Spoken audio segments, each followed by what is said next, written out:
নাজারের এই 16 চাকার ঘাতক লরি ঘিরে রহস্য। বুধবার বয়রামারির কাছে এই লরি মুখোমুখি ধাক্কা মারে 4 চাকার গাড়িতে। কার লরি, কে চালাচ্ছিল, গাড়ির ফিটনেস সার্টিফিকেট ছিল কিনা, প্রশ্ন কিন্তু সহস্র।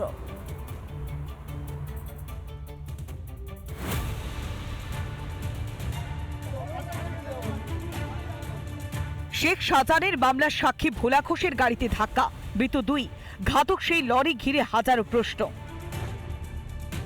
ফিটনেস সার্টিফিকেট মেয়াদ উত্তীর্ণ ছিল, এমনকি পলিউশন সার্টিফিকেটেরও মেয়াদ ফুরিয়েছে। একাধিকবার হাত বদল হয়েছে লরিটির। ট্রাকটি শেখ শাহজাহান ঘনিষ্ঠ নজরুল মোল্লা তার এই ট্রাকটির মালিক, এবং নজরুল মোল্লার আগে এই ট্রাকের মালিক ছিল লাউখালী এলাকার বাসিন্দা আব্দুল সামাদ।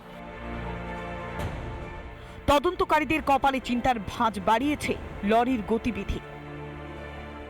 ঘাতক ট্রাকটি গতকাল সন্ধে রাত থেকে ওই যে ঘটনাস্থল অর্থাৎ বয়ারমারি ঘোষপাড়া তার ঠিক আগে তালতলা এলাকায় দাঁড়িয়েছিল।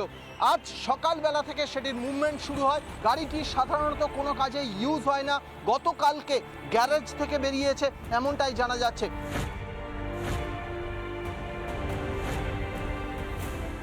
তবে কি শাহজাহানের মামলার সাক্ষী ভোলা ঘোষকে খুন করতে আগে থেকেই ছক কষা হয়েছিল? রিপাবলিক বাংলা।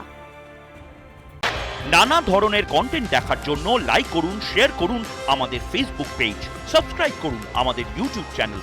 পাশাপাশি অন্যান্য ব্রেকিং নিউজের জন্য অবশ্যই চোখ রাখুন রিপাবলিক বাংলায়।